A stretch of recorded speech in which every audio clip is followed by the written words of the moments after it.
Jim Bouchard tomorrow will be talking about the Sensei leader, and he'll be talking about characteristics like wisdom and compassion and courage. And I must tell you that in our short time watching Luke in action, both as a candidate in his first few weeks as the city's mayor, he's been demonstrating those qualities very frequently. And thank goodness he has those qualities, because the challenge we have before us as a city and as a region are going to require the very best that Luke and all of us have to offer. Welcoming to the podium at this time our mayor and your mayor, Luke Bronin.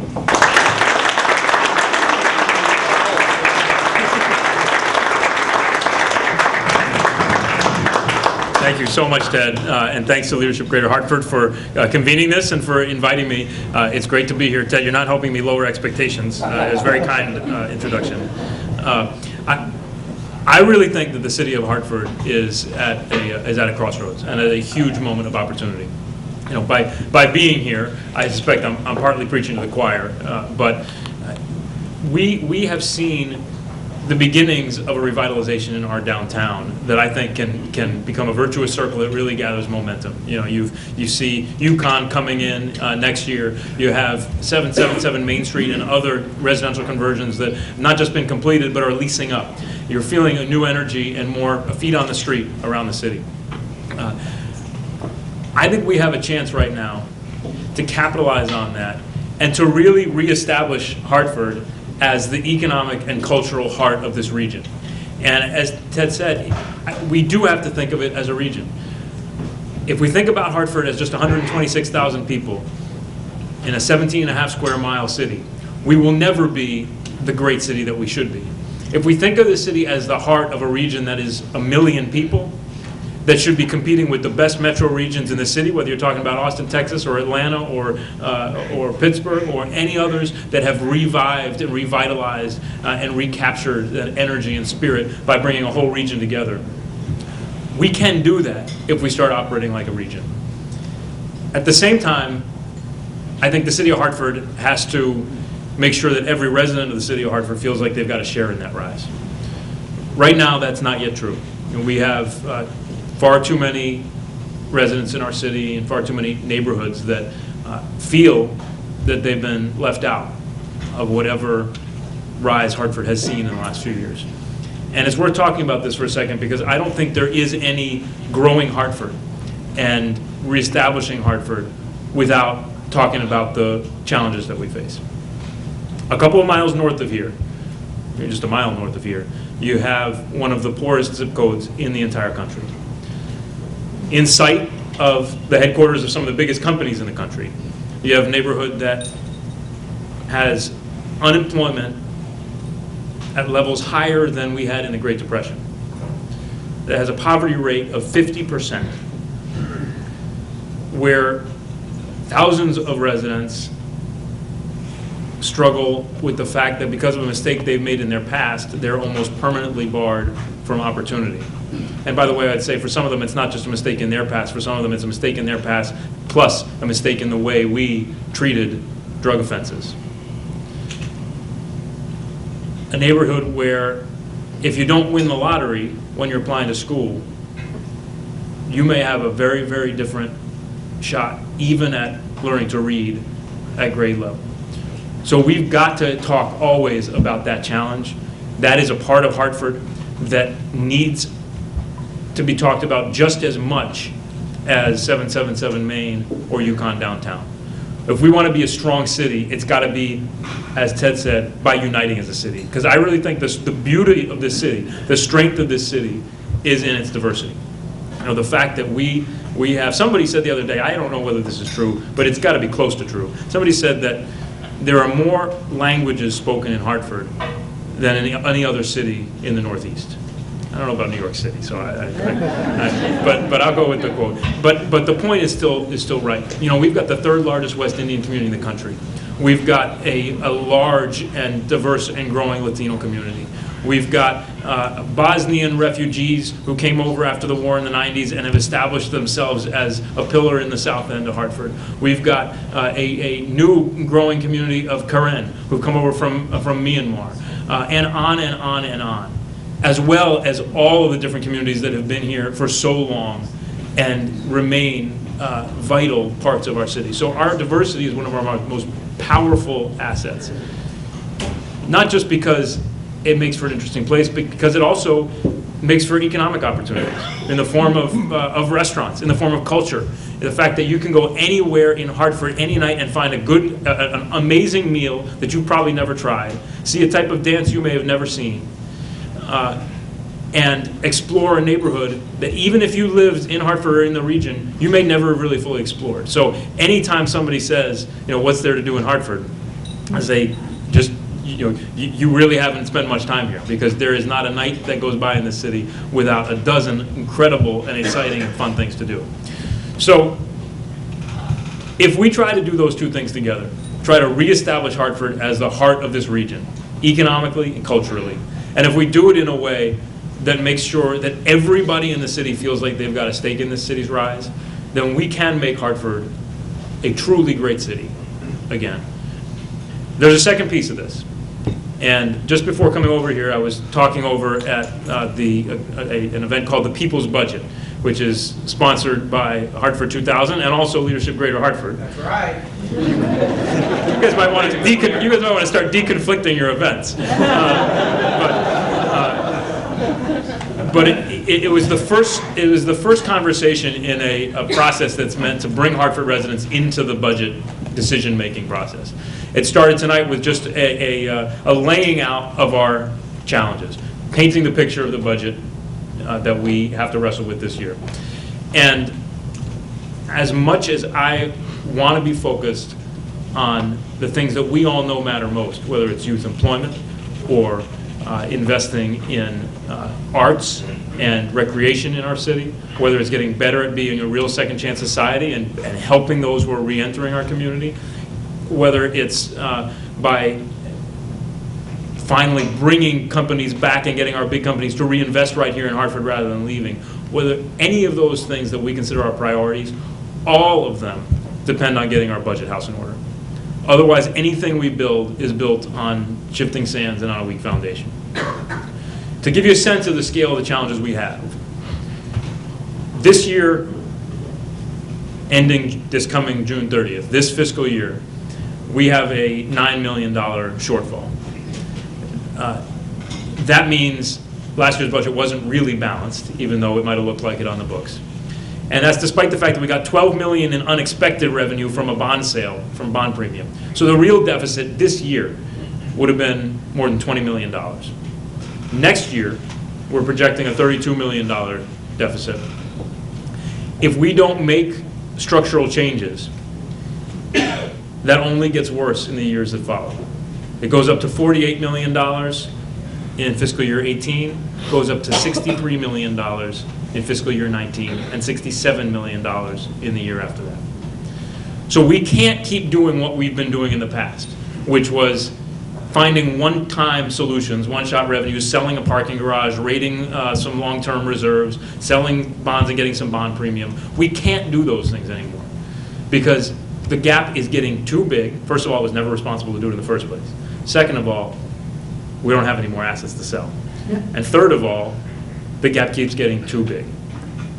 So this is the year that we need to be willing to make some really tough and really painful decisions about what we can do as a government. We're facing decisions not unlike what the state of Connecticut is facing right now. For us, the fact that the state is in fiscal crisis means that we know there's no cavalry about to run right over the hill. We're not going to get out of this by simply going up and asking for more help from the state capitol, although you can bet I'm going to try. We're going to have to make some really difficult choices. But if we are willing to do that, and if we can get every partner in government to the table, looking at the depth of the crisis we face, acknowledging that a promise isn't really a promise if you can't fulfill it, and then making the changes to our cost structure that we need to make. If we do that, we can get this city on a path to being fiscally sustainable and to being the heart of the region and to being a place where everybody's got a share in that.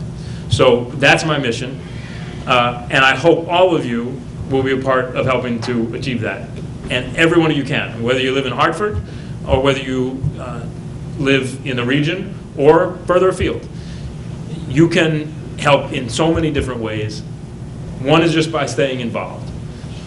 Two is by spreading the word.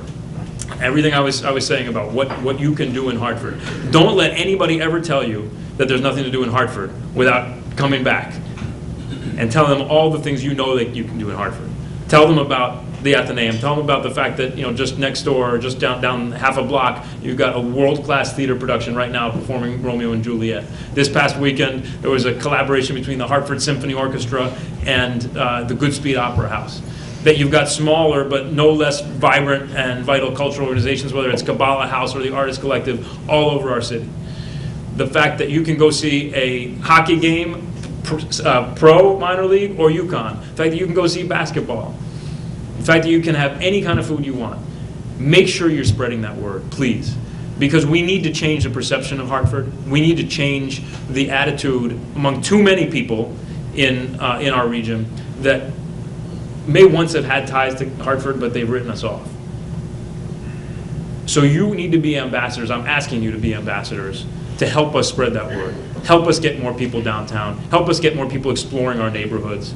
Bring your friends or your neighbors or your spouse or your significant other when you have date night. Those little things actually will matter because we're a small enough city and a small enough region that kind of word of mouth change in perception can fundamentally change the energy in the city. So I am thrilled to be here.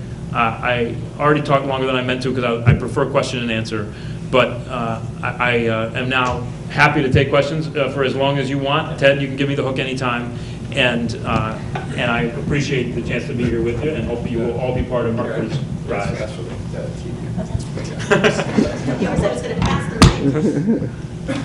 Luke, thank you very much. I'm sure there are questions in the audience, and we'll begin over here. Sure. What is your plan to support the arts in Hartford, and how do you plan to integrate that into the public schools? It's a great question. The first, most honest answer is to refer back to my conversation about our budget. But I think there are a few things we can do. I mean, let me talk broadly about the arts. We have, especially in the summer, we have an incredible series of events that I think is too uncoordinated. We've got the West Indian Parade and Festival, we've got the Puerto Rican Day Parade and Festival, you've got jazz in Bushnell Park, you've got both the Jazz Festival and Monday Evening Jazz. There's so much going on throughout our city, but I don't think we coordinate it well enough or market it well enough. And even if you look just down the road to New Haven, where they have the Arts and Ideas Festival in the summer, I think they are an example, along with many other cities, of how you can better coordinate, better market what we're doing so that all of the arts institutions and cultural opportunities there are get to benefit by being one series, one festival, something that everybody thinks of when they think of Hartford. So that's a part of it. In the schools, it is I think one of the things that's been lost with student-based budgeting is the emphasis on arts budget. The same is true of athletics. But I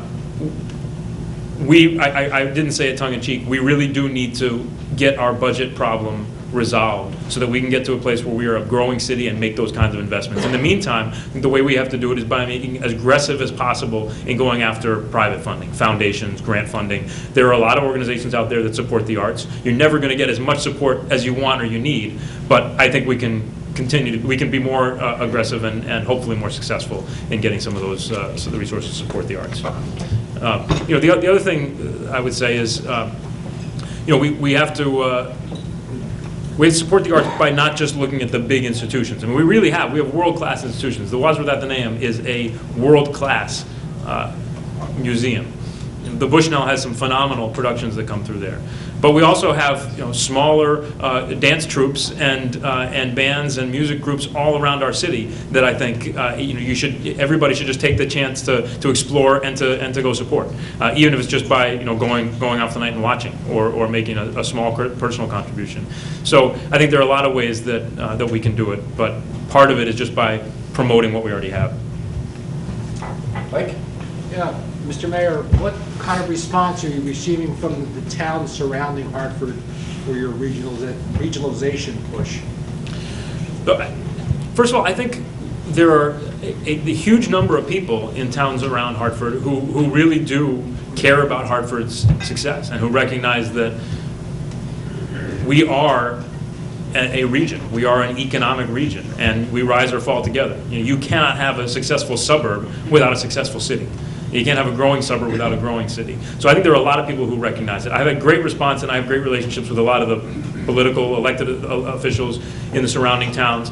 But beyond that, I found that there's just a lot of people in those towns, I suspect including many of you, who understand that even though you don't live in Hartford, you got a huge reason to care about Hartford's success. Now the question then is translating that into action or into some change in how we think about government, and that's a harder job, because ultimately a part of it is about money.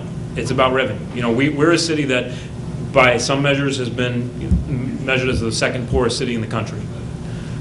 Half of our property is non-taxable because we're the seat of state government. We have major regional hospitals that have some incredibly valuable property that's non-taxable. We have universities, we have churches, a lot of nonprofits that serve the entire region. All of that is here. But as a result, we have a very narrow tax base, and we have extremely high needs. And I think we as a region have a responsibility to support those needs, because we are all together and we all have the same interest. So my approach right now is just to get out and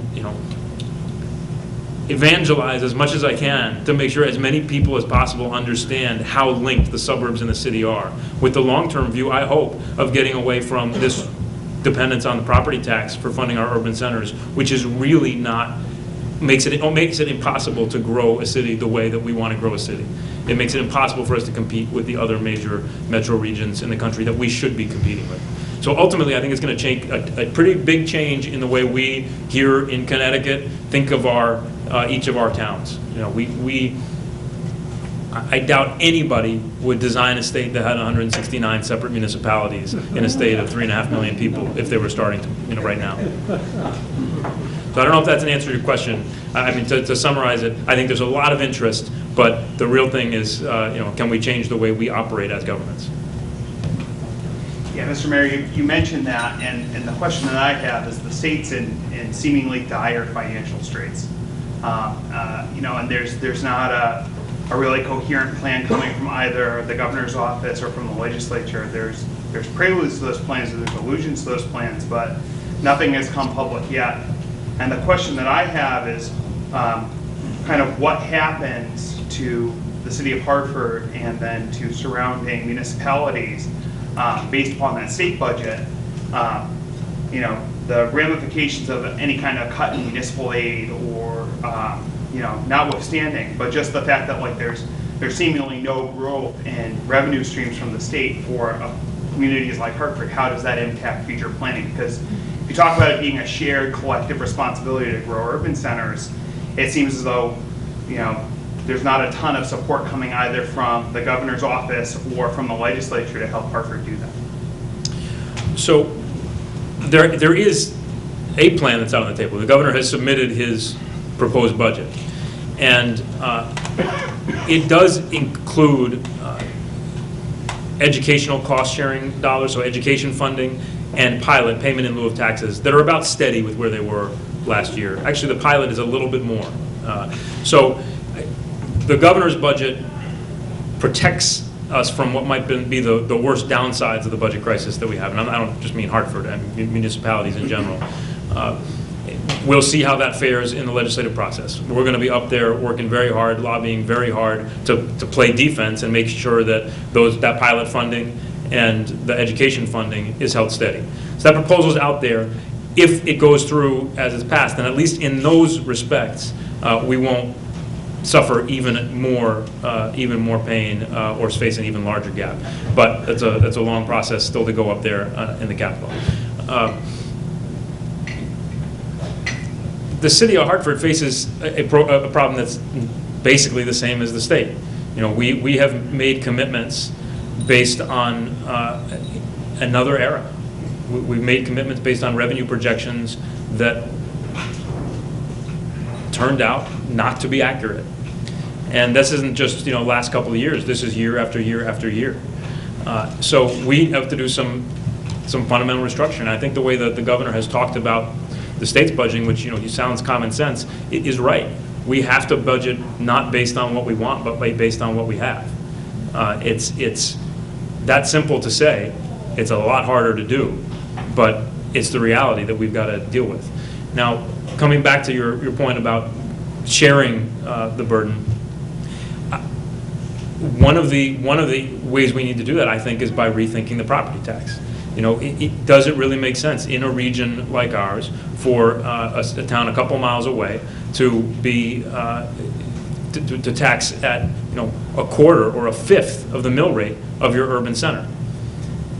Until this year, you had a vast disparity in the way automobiles were taxed. You could have the same exact car in Hartford that was literally taxed 3, 4, 5 times as much as it was taxed in some of the wealthiest cities in the state and in the country. So those kinds of disparities, which are which grow out of this reliance on the property tax and the absence of any kind of sharing mechanism in the region, is also a part of the problem. I don't know if that answers your question, but that's my best try. To look at some places that do this right. Minneapolis, a long time ago, adopted a regional approach to revenue sharing. They still have a property tax element, but if a business comes in and sets up in a suburb outside the city, some of that revenue is shared through the region.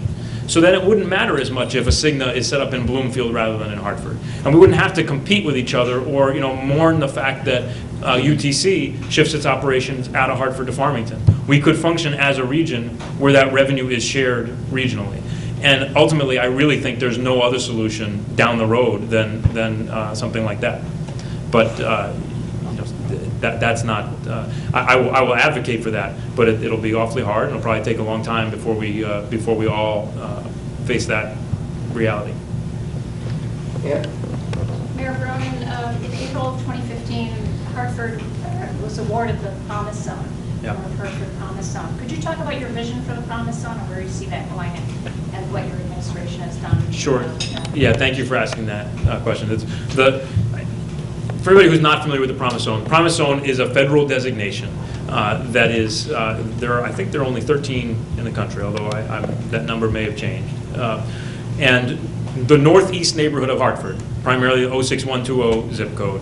If you think about it as North Main on one side and Albany Avenue on the other, with Keeney Park as the other border, that triangle there is the Promise Zone, federal designation that gives us extra points in federal grant applications.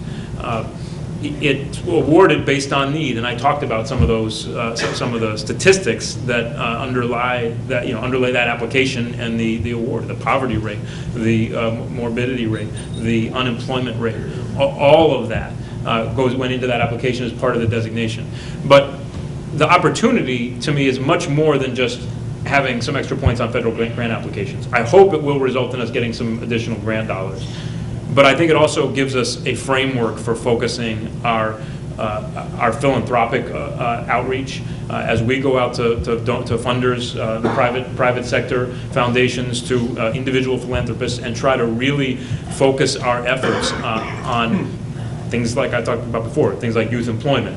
I think it gives us the ability to focus those asks on an area that the Obama administration has designated out of just a few places around the country as one desperately in need of a coordinated focus strategy.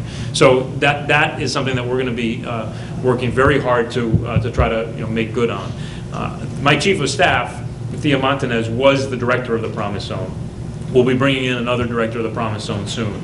But I think it's a huge opportunity to try to focus our efforts between government, state, and local, state, and federal, private sector, and foundations, to make sure that we're all pulling in the same direction, and hopefully can make a difference in a neighborhood that has not seen a lot of help for a long time.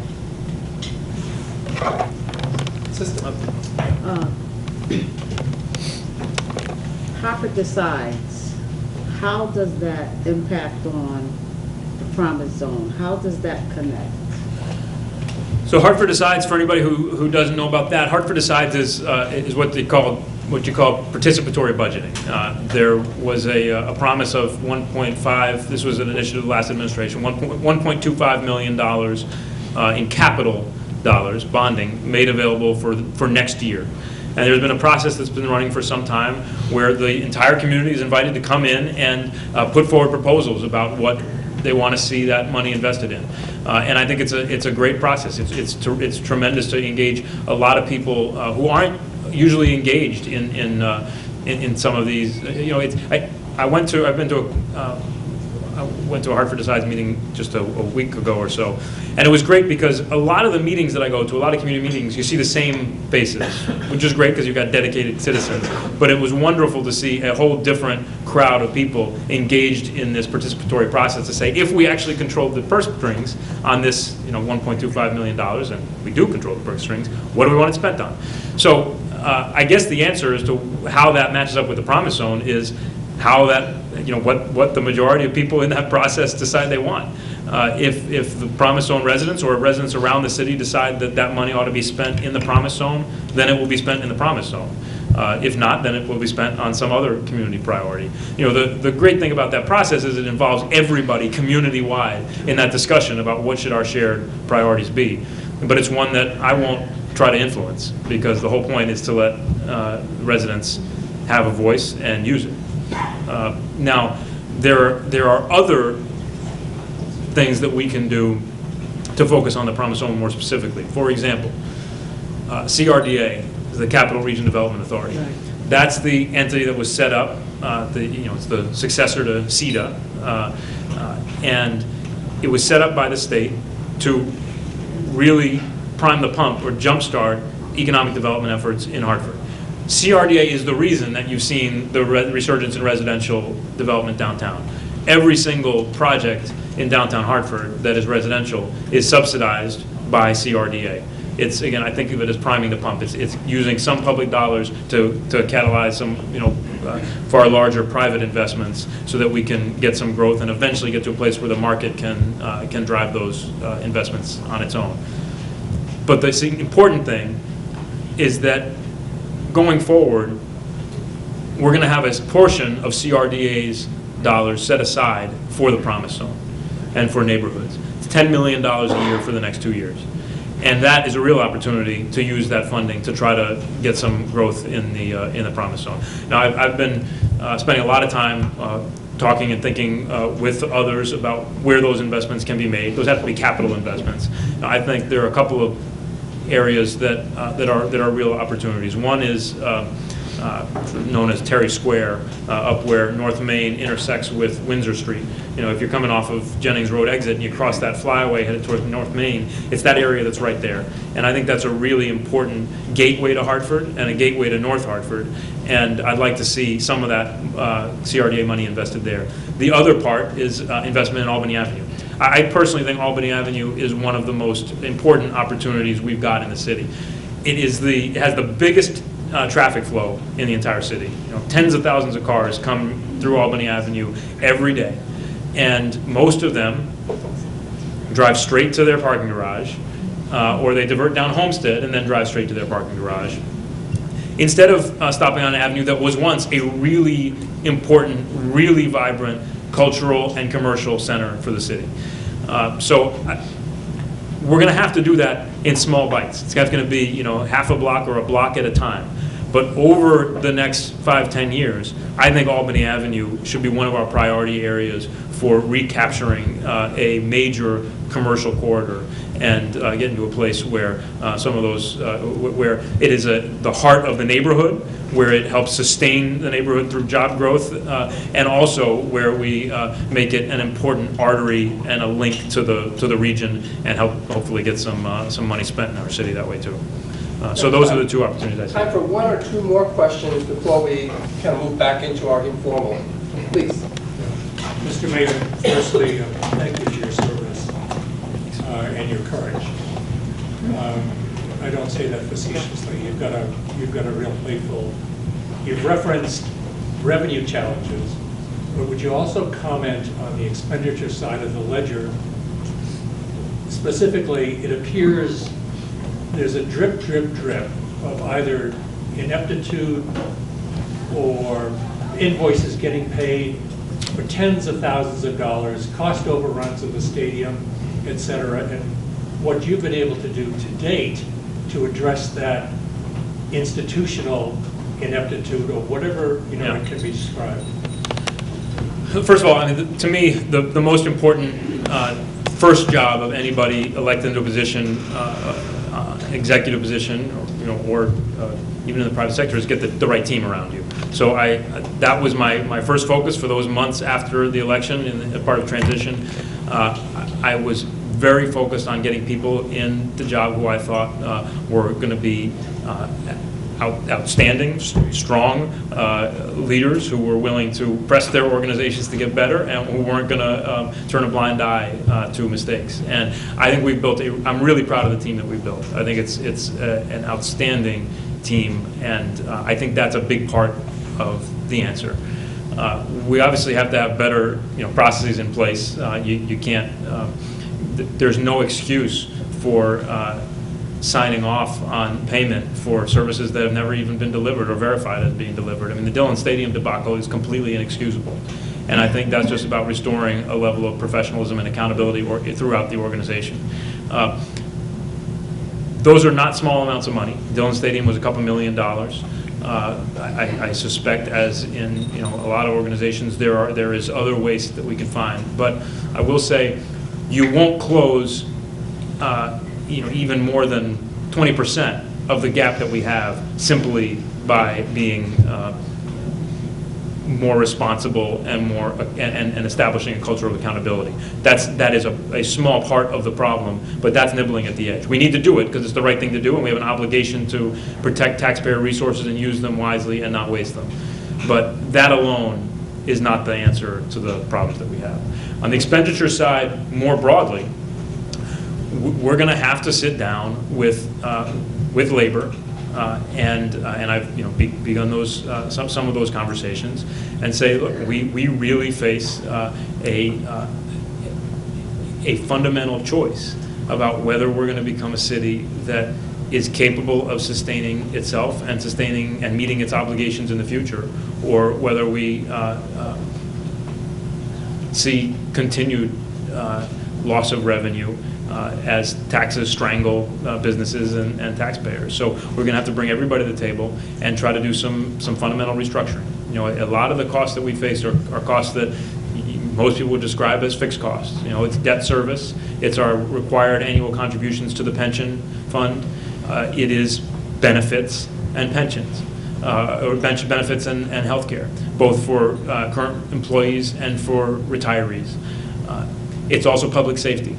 We on the police side, I don't think we have any more to cut there without damaging ourselves worse in other ways. So all of those costs you typically think of as fixed, but we don't have the luxury of simply writing those off as fixed costs and saying we're going to address the remaining quarter of the pie.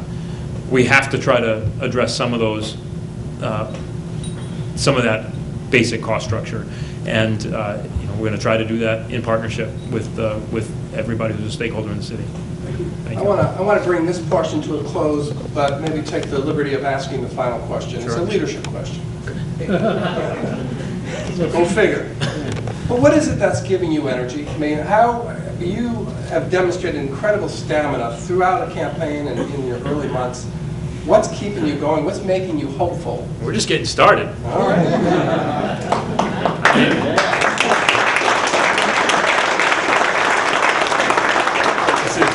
If I'm tired after 6 weeks, I'm really in trouble. I really believe that this is a great city. I think the opportunity to reestablish this city, not just in the region, but not just in the greater Hartford region, but in New England and beyond. I think it's real. We have incredible assets. We've got a corporate community that most cities our size would kill for. We've got an arts and cultural base that most cities our size would kill for. And if we can get the fundamentals right, then I think we can reemerge as a major metropolitan area that is a place that people are flocking to, both individuals and businesses. I really believe that. But I also believe we cannot get there unless we do some really tough stuff. Mayor Luke Cronin, everybody.